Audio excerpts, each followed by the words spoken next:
Final Junkies in the Digital Age, welcome everyone. Thanks for watching, thanks to those of you that subscribe, it's all free.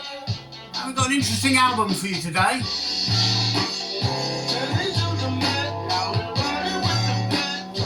And that's not it, that's my introduction piece. I hope you like it. It's something a bit different. It's a little excerpt of some jazz from Butcher Brown. Just to sort of lead us into talking to you. So today, as promised, we're reviewing a Slade album. It's called Whatever Happened to Slade? And it was a question that was deservedly asked in 1977.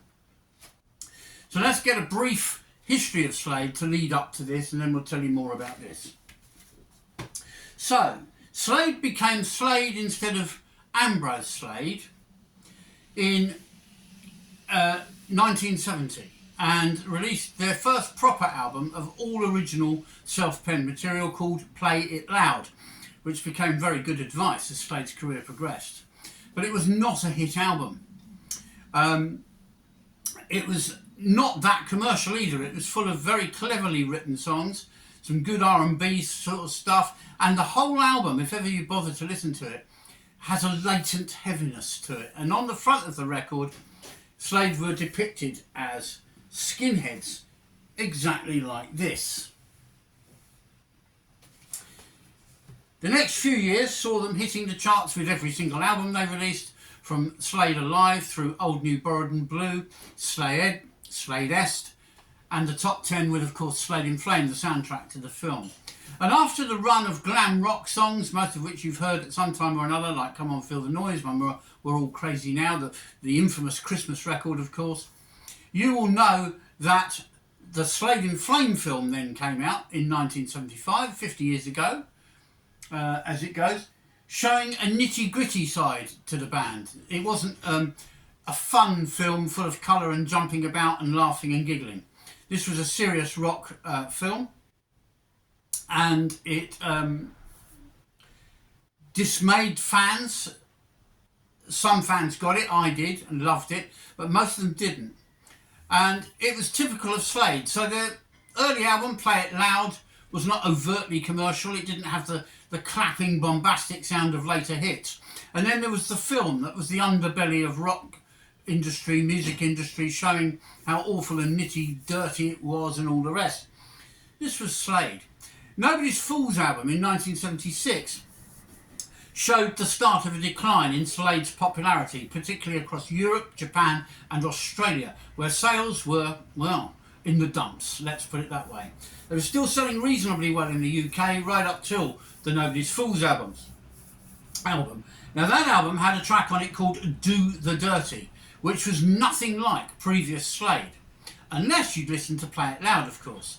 Then you'd realise this was Slade getting back to writing some clever, much more clever stuff. Do the Dirty was repetitive funk rock riffing, almost in the manner of a Led Zeppelin piece, but done with a keyboard mainly.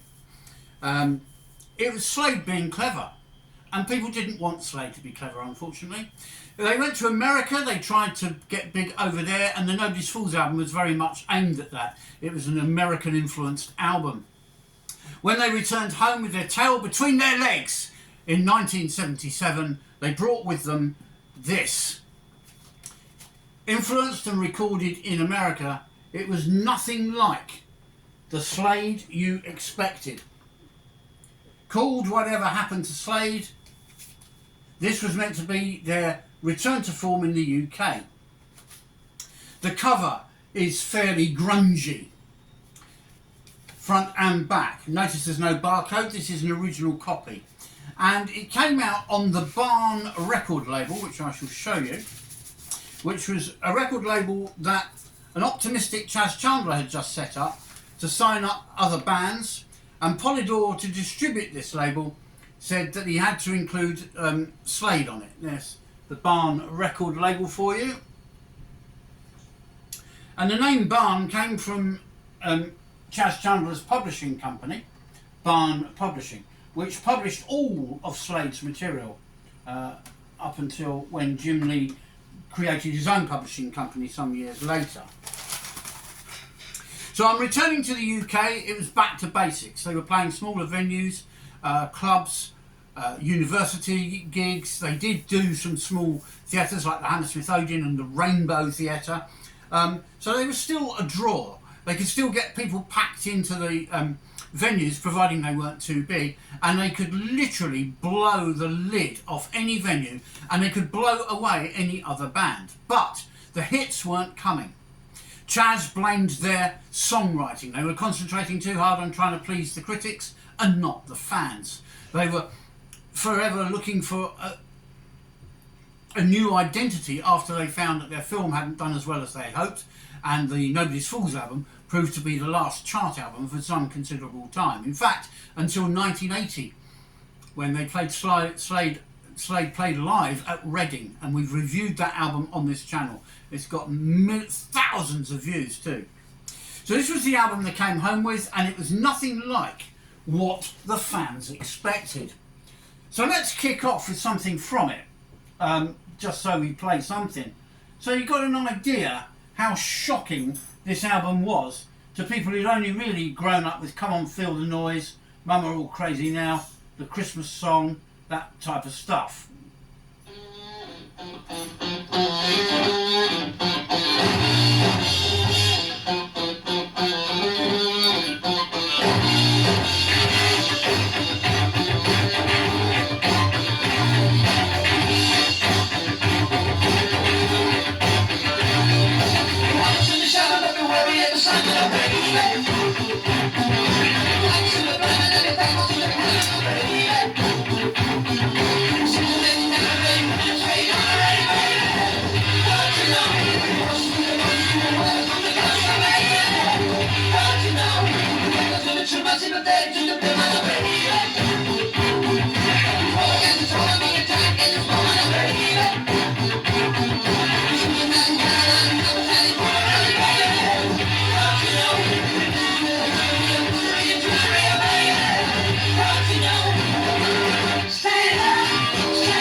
Here we had Dave Hill playing guitar like he'd never played before. Jim and Noddy in close harmony on the lyrics. Obscure lyrics, almost prog rock. Fat, slabby riffs.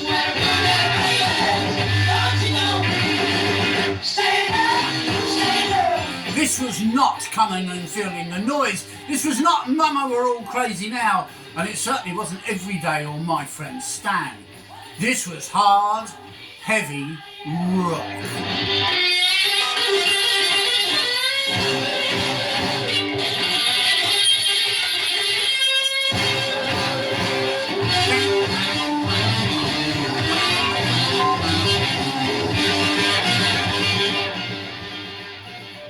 This was not what Slade fans were expecting at all.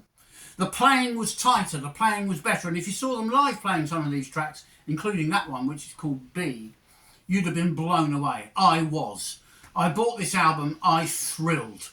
Suddenly we're going in a heavier rock direction. We're being more Led Zeppelin, a bit more Deep Purple, a bit more progressive, a bit more raunchy, lascivious.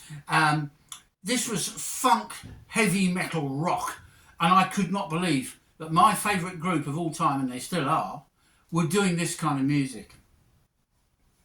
The background to whatever happened to Slade is covered in, or a lot of notes are covered in The Noise, the Slade discography. Why write notes when somebody's written them all for you, including some of my own in this book? So The Noise, the Slade discography is the place to go if you want to know all about these records. The record did not sell, it was not a success on any level, and the one and only single from it we'll come to shortly.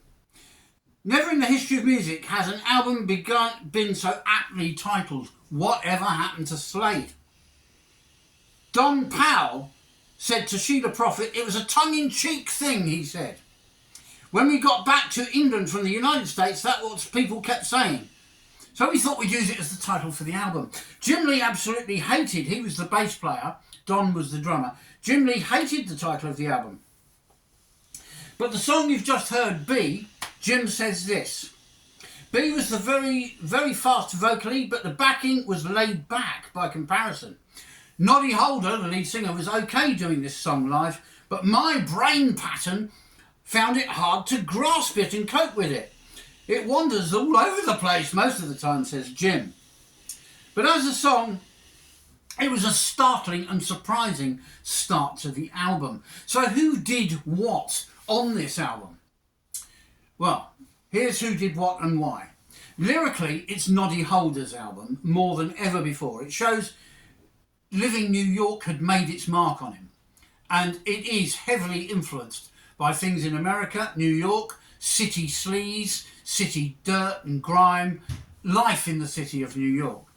Musically, Jim Lee shows his muscle. It's a muscular album, as you just heard. It's not lightweight. There's no pop on this record at all. With ever-shifting time signatures on some of the tracks and inventive bass lines that contribute to the songs rather than just provide a rhythm. The finesse of bands like ZZ Top and Aerosmith weren't lost on Jim Lee, hence the complexity of some of the music on this album. And to give you an idea of what we mean by complexity, let's go to the track that follows straight on from B. It's called Lightning Never Strikes Twice. And if you thought Don Powell as a drummer just put 4 on the floor, think again. There's some complicated drumming in this. Let's go with it.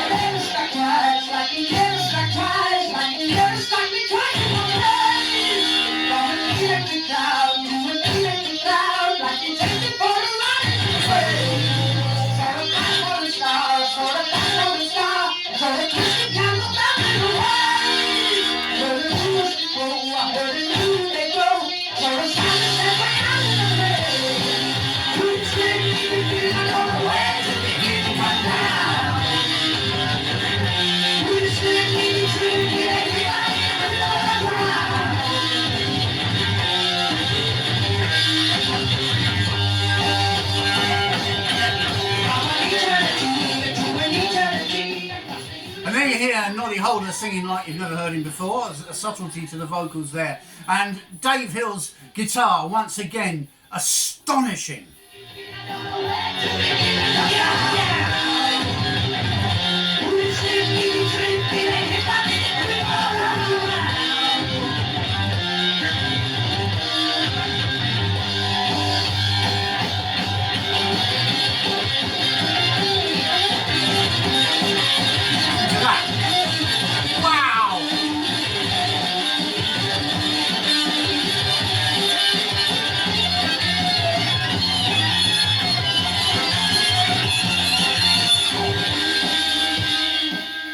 So again, a real proggy feel to the whole track, Lightning Never Strikes Twice.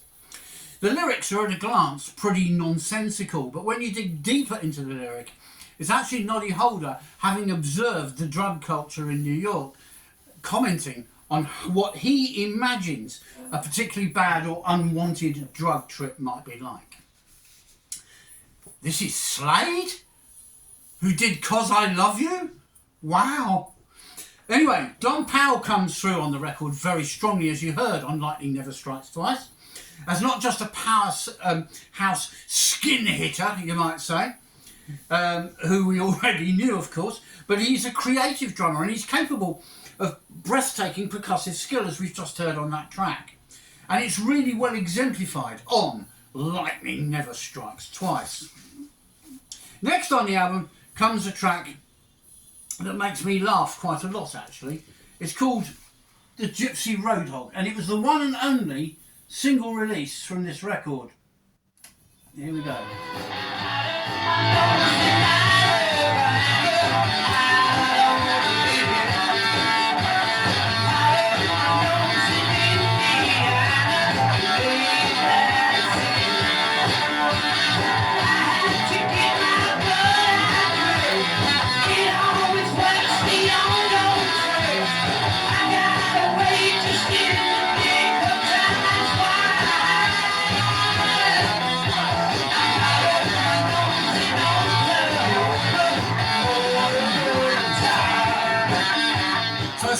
say Noddy Holder's singing about powdering his nose. Well, of course, he never really wore makeup as such, so he's not talking about pan makeup for the stage.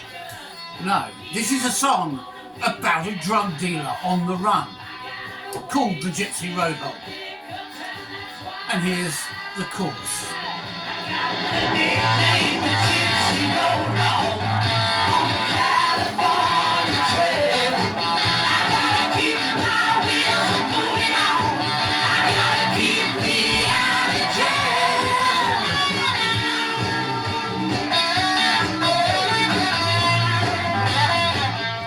Absolutely fantastic guitar again from Dave Hill. So here we are, third cut into the album on side one, Gypsy Road Hog, all about drug dealing, the underbelly of the lower filth in New York, the dealing on the streets, the needles, everything's in there, powdering your nose, the lot.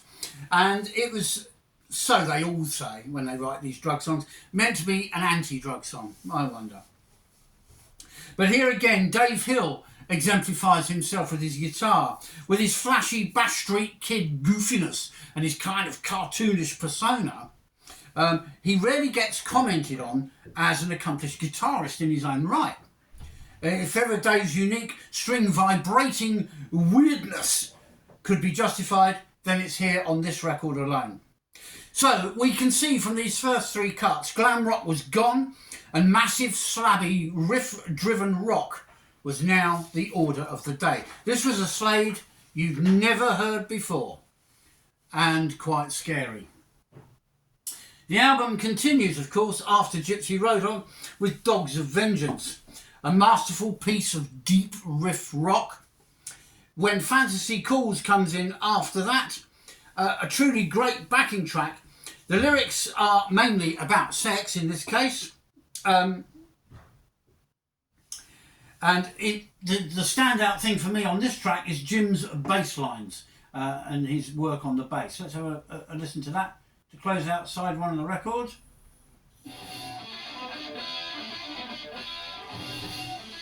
Hang on.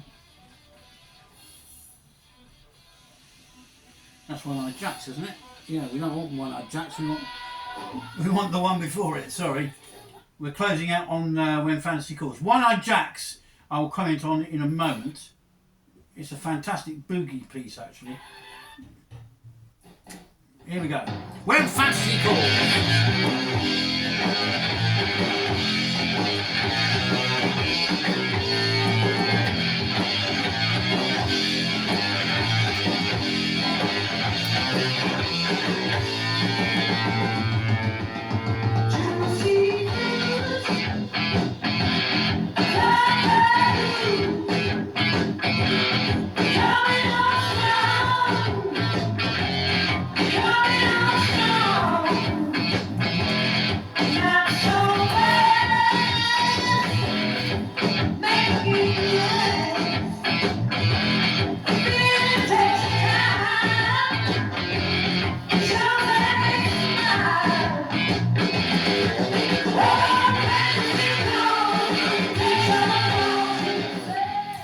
You heard that bass going like that on the track. That was Jim Lee, obviously, on the bass guitar.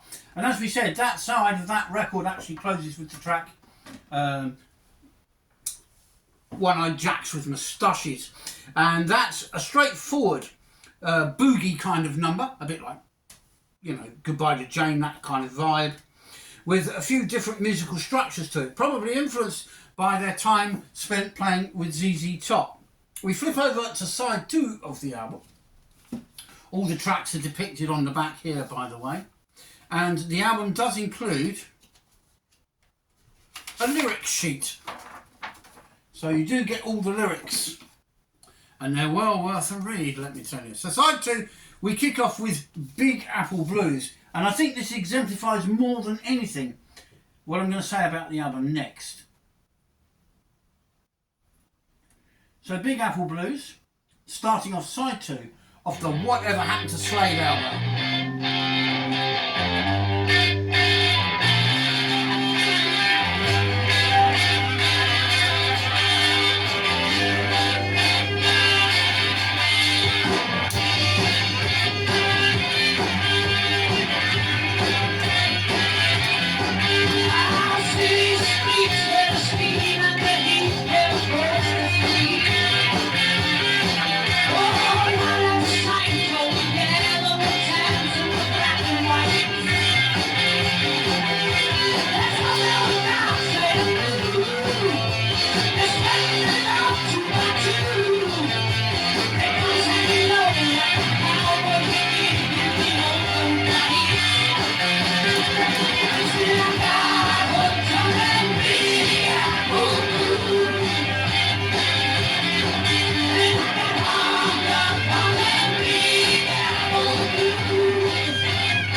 Oh my word, yes. We're back to sleazy, lascivious lyrics. We're on about the street culture of New York. We're on about the crime, the blues and twos walking up and down the streets with the guns in their holsters. The whole image, the whole picture reminds me of another album which we reviewed a couple of weeks ago, Diamond Dogs by David Bowie. So David Bowie, known for his take on life and his different look at things like New York Underground, like the glam scene, like androgyny, drug culture, and so on. Everybody expects that from David Bowie. They did not expect that from Slade, but that's exactly whatever happened to Slade delivers. The next track delivers it even more overtly. It's called Dead Men Tell No Tales, and while Slade were living in America trying to make their mark, they had their wives come live with them because they were out there for close on 18 months to 2 years. And the wives, while the boys were working in the studio or rehearsing for the next set of shows, went shopping in New York. And they needed money, so they went to the bank. Now, while the Slade wives were in the bank, there was a bank raid. Can you believe that? A bank raid happened to Slade's wives. So what did Slade do? There, darling, let me go next time. No, we'll write a song about that. And the first track is just playing out, the one we were playing just now, Big Apple Blues. And now we're into Dead Men Tell No Tales.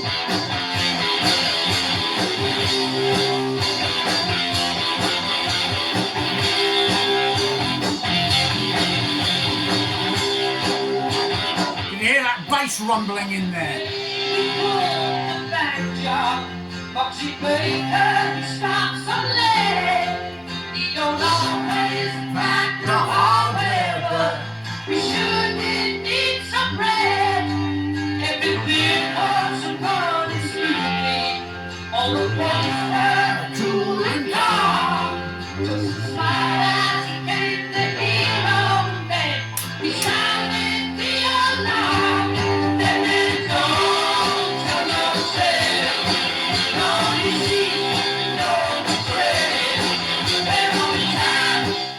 Yeah, we get the message, Slade. Dead men tell no tales, no deceit and no betrayals. It's only their time that's ebbing away. So Slade are now singing about bank robberies. My word. Whatever next? Well, what comes after that is She's Got the Lot. Noddy Holder, always known for his sexual proclivities and his lascivious turn of phrase in his lyrics, got besotted by very large women while he was out in New York. They are known for that over there. It's a bass-driven verse on the track with evocative lyrics about a very large, stunning woman. One of the lines in the lyric, she's got the lot, and what she's got's all her own. She's got so much that she can leave some of it at home, sings Noddy Holder lasciviously, I should say. Then we come to really the summing up of a lot of things on the road in Slade, and particularly in America. It ain't love, but it ain't bad. It's a song all about the groupies. More Diamond Dogs, anyone? Yeah. It's about the groupies, the way you get satisfaction on the road when you're away from home. It's a rumbling, bass-driven song, and Jim hadn't really played bass in this manner since the Play It Loud album, which we mentioned earlier. And it's all about those bits on the side with girls after gigs when the band was on the road. So, some more of my notes here. When I bought the album, I was gobsmacked. I couldn't believe this was my favourite band sounding this amazing. I loved everything about the album, and in my notes I wrote things like this. Sleazy, funky, heavy rock. It shows Slade sticking a finger up as a defiant gesture against the apathy that greeted the band when they returned from a lengthy spell living and working in America. The chips were down for Slade. Yes, So they upped their game. They played better than ever. They wrote more clever stuff, slabby riffs, clever word games, and they described sleazy American life, just as Diamond Dogs had done for David Bowie. Now me, as a lifelong Slade fan, and a bit of a completist, I got this album for my 18th birthday without even hearing it, and I played it to death. I couldn't get enough of it. This, it seemed to me, was the right direction for Slade at this point, to continue in the style of Do the Dirty and Get On Up, both tracks from the Nobody's Fools album, seemed to me the right way to go. I was thrilled by the tighter sounds of the band, and I loved the muddy production. It reminded me a bit of Exile on Main Street from the Rolling Stones. A nice raw album, and this also a nice raw album. I loved the fact it wasn't very commercial, it wasn't politically correct, although that term didn't really exist then. And the lines sung in all the songs were sung with very obvious relish and abandon, I put. So here then was my favourite band, straying into deeper, darker waters of rock. Hard, heavy, at times displaying a finesse that escaped most of the other glam rock bands. Only Elton John and Bowie were as good musicians as this. Mud, Sweet and all the rest, well, yes. This music was characterised by the murky, lecherous lyrics that you've heard, inspired by New York's sleazy nightlife, gun and gang crime, the club scene and very large women. So we've got to play out on something.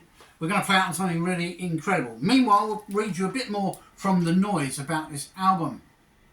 Part of the problem for Slade seemed to be that they were trying too hard, laying everything on instead of sticking to simplicity. For my money, I liked the lack of simplicity. The result is that this album sounds heavy, cluttered, and even, if I dare say it, a bit old-fashioned. Well, I couldn't agree less. I think it was very much of its time, and I think it worked brilliantly. From Big Apple Blues, we get the line, "The apple ain't bad, it's just bruised and I'm glad that it's there at all." In Dogs of Vengeance, we get, "Come to my castle, I will unfold some exquisite passion, so grand, some torment, the best in the land." And it ain't love, it ain't bad, all about life on the road and the groupies. It ain't love, but it ain't bad. Some of them one-night stands, all that I've had, keeping me happy all the time I'm on my own, keeping me satisfied when I'm away from home. Jim Lee told Chris Charlesworth in 1984, so only a few years after the album, it was a heavy metal album, it was a mistake, and I was against that title. Well, Jim, I can't possibly agree with you. I think it's a brilliant album. I think it's absolutely fantastic. So, the Noise discography, in case you didn't know, is going to be reissued yet again, a third version later this year, with a new improved cover and even more content than ever before. So how do we finish off with Whatever Happened to Slade? Well, we've got to finish with something lascivious, because we've been using that word rather a lot. So let's finish off with something a bit lascivious and a bit sort of proggy.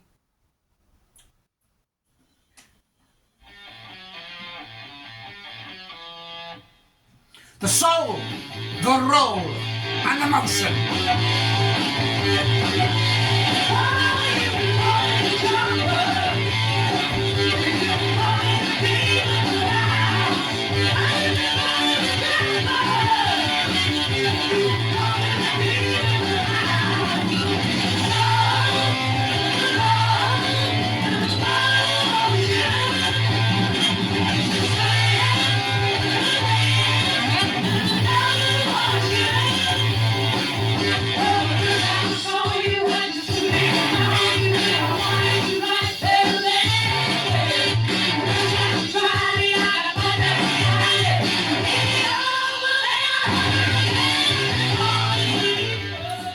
More slabby riffs, more progressive time shifting and different keys used. This is not a straightforward simple pop album. It's not even a straightforward rock boogie album in the manner of Quo. This is a band that are stretching themselves. This is a band that are rediscovering their mojo from their first proper Slade album, and Play It Loud. This is a band who don't care whether they have hits or not at this stage. They'd already given up on that. So this was a band saying, you forget about us, we'll show you. And that's what this album does. It remains to this day my favourite of all the Slade albums, and most of them are amazing. It has the consistency of Slade in Flame album. It has the diversity and surprising twists and turns of the Old New Borrowed Blue album. It has the heaviness of a later album called Till Death Do Us Part. And it's clever, and it's brilliant, and it's Slade. It was the prototype for grunge. Grunge bands in later years, including Smashing Pumpkins and Pearl Jam, referenced this album as an early influence when they were young. I give you Slade, Whatever Happened to Slade, the soul, the roll, and the motion. Vive en rock.